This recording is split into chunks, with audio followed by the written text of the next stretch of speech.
आप भाजपा में चले गए। मैं भाजपा में क्यों आऊँ? आपके ऐसे दल बने, इस दल के टुकड़े हजार हुए, कोई यहाँ गिरे कोई वहाँ गिरे। मैं कहाँ दौड़ा फिरता, मैं चला आया भाजपा में। मैं भारतीय जनता पार्टी के नेताओं को धन्यवाद देना चाहता हूँ कि हुकुमदेव नारायण 3 बरस से ज़्यादा किसी पार्टी को दुरुस्त नहीं रहने देता था। आज 20 बरस से भारतीय जनता पार्टी में अटल अटल खड़ा हूँ। इस पार्टी में जब तक कोई ताकत नहीं है, अडवाणी जी में, अटल जी में, नरेंद्र मोदी जी में, इन सब लोगों में जब कोई गुण नहीं है, तो मेरे जैसे उदंड आदमी को 20 वर्ष तक अपने पिंजरे में रख लिया, कोई साधारण योग्यता है? इस बात को समझो। मैं आखिरी में कहूंगा अध्यक्ष महोदय, समाजवाद हर किसी से अन्य सिद्धांत की तरह एक होता है थोक, एक होता है फुटकर, एक होता है सगुन, एक होता है निर्गुण, एक होता है सिद्धांत, एक होता है कार्यक्रम। समाजवाद से एक सीढ़ी नीचे उतरो, उस सीढ़ी का नाम है बराबरी। उस बराबरी से एक सीढ़ी नीचे उतरो। गौर करिएगा कौन कौन बराबरी? आर्थिक बराबरी, सामाजिक बराबरी, राजकीय बराबरी, धार्मिक बराबरी। उससे एक सीढ़ी और नीचे उतरो, तब उसके बाद आएगी समता, संपूर्ण समता, संभव समता। तब एक सीढ़ी और नीचे उतरो, तब अधिकतम और न्यूनतम की सीमा लगाओ। ये धार्मिक बराबरी की भी बातें भी की गई है। अगर हम धार्मिक बराबरी पर जी समाप्त करेंगे, अगर धार्मिक बराबरी पर मुझे कहा जाए तो मैं कहने लगूं तो कितनी अपनी पीड़ा सुना दूंगा कि धार्मिक बराबरी इस देश में कैसी है। उसके संबंध में मैं ज्यादा समय नहीं लेकर के केवल आपके सामने मैं सुना देना चाहूंगा।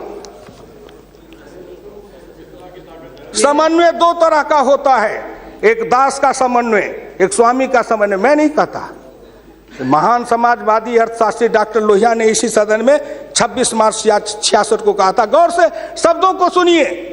समन्वय 2 तरह का होता है, एक दास का समन्वय, एक स्वामी का समन्वय। पिछले 1000 बरस के इतिहास से हिंदुस्तान ने स्वामी का समन्वय नहीं सीखा, वह एक दास का समन्वय रहा है। मैं तो श्री नरेंद्र मोदी जी सरकार से कहूंगा कि 1000 साल से भारत दास भाव से सांस्कृतिक समन्वय में रहा है। अगर वो स्वामी भाव का समन्वय में भारत आना चाहता है तो क्या अपराध है?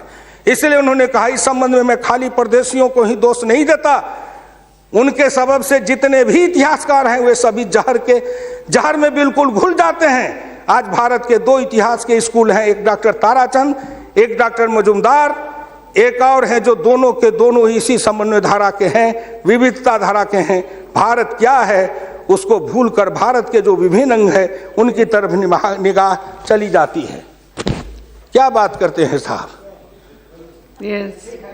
तो इससे मेरी विनम्र प्रार्थना है सदन से, अध्यक्ष महोदय, मैं हाथ जोड़ के प्रार्थना करता हूं सदन से भी, और इस लोकसभा के चैनल को हिंदुस्तान के करोड़ों लोग देख रहे हैं।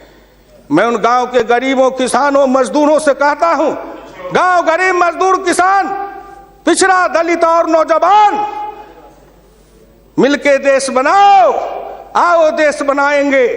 और नरेंद्र मोदी के प्रधान रहते हुए एक बार नहीं, अगर हिंदुस्तान में आपने जितने दिन रहा, एक बार में तो थोड़ी सी रेखाएं बनाई जाएगी, दूसरे बार में मिट्टी डालेंगे, तीसरे बार में तब न पिचिंग करेंगे।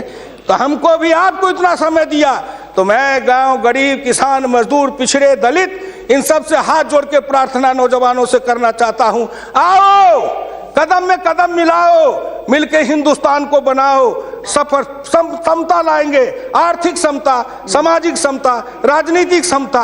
अगर इन्होंने मुझको 12 रुपया महीना पर जीवन बीमा कर दिया तो बड़े लोगों का कलेजा फटने लगा कि 12 रुपया में सबको जीवन बीमा कर रहे हैं। खेत में काम करेंगे, बीमार पड़ेंगे, मरेंगे, तो हम जिम 1 रुपया, हाँ 12 रुपया साल, 12 रुपया साल, 1 रुपया महीना। तंबाकू का गुटखा भी खाते हैं तो 3 रुपया में मिलता है, उससे भी सस्ता जीवन बीमा इस सरकार ने दे दिया गरीबों को। करेजा तो इसलिए फट रहा है, करेजा में दर्द इसलिए है, इन्होंने जो और योजनाएं चलाई, गाय के पशुपालन के लिए, गाय के उत्थान के लिए योजना, इत्यादि इत्यादि कई योजनाएं हैं, क्या गिनाऊं। हरि अनंत हरि कथन अनंत। मुद्रा बैंक बनाए, उसमें छोटे इकाई वाले को कर्जा देंगे, छोटी इकाई, वो छोटी इकाई का जो गांव वाला कर्जा खाएगा उसको किसको देंगे ये? इसलिए आपसे मेरी विनम्र प्रार्थना है कि 1 सेकंड में 1 मिनट में इस बात को कह के खत्म करूंगा। राष्ट्रीय नमूना सर्वे के मुताबिक देश में 5.70 करोड़ उद्यमी हैं। इनमें 11 लाख करोड़ रुपए की पूंजी लगी हुई है। इनसे 12 करोड़ लोगों को रोजगार मिल रहा है। लेकिन इस क्षेत्र के उद्यमियों को पूंजी में कर्ज का हिस्सा केवल 4% है, जबकि अनुमान के अनुसार बीते 22 वर्षों में बड़े उद्योग में 50 से 60 लाख करोड़ रुपए की पूंजी लगी हुई है। इनसे मात्र 22 लाख लोगों को रोजगार उपलब्ध है। ये छोटे उद्योग, फरहई को, लोहार को, कुम्हार को, हजाम को, ये जो छोटे छोटे, ये जाति छूटेगी इससे। जाति आधारित हिंदुस्तान में पेशा है और पेशा के आधार पर जाति बनाया गया। अब इन रोजगार के जरिए उनके हाथ को काम देंगे, उन छोटे उद्यमियों को रोजगार देंगे। इनके कलेजा में दर्द हो रहा है कि नरेंद्र मोदी आया है, मुद्रा बैंक बनाएगा, गांव के गरीबों के हाथ में रोजगार जाएगा। ये गरीब बनेंगे पहलवान, गरीब बनेंगे विद्वान, गरीब बनेंगे बुद्धिमान। गरीब के हाथ में दम ताकत आएगी तो आपके आगे शर्म गच्छामी नहीं होंगे, न फूड सिक्योरिटी खाएंगे, न मनरेगा खाएंगे। हम अपने पसीना और पुरुषार्थ से, अपनी कमाई से इस देश को बनाएंगे। हम आपके भिखमंगा बन के जिए हैं, अब हम स्वाभिमान के साथ जिंदा रहना चाहते हैं। इसलिए मैं भारत के प्रधानमंत्री और वित्त मंत्री को धन्यवाद देता हूं। बहुत बहुत धन्यवाद।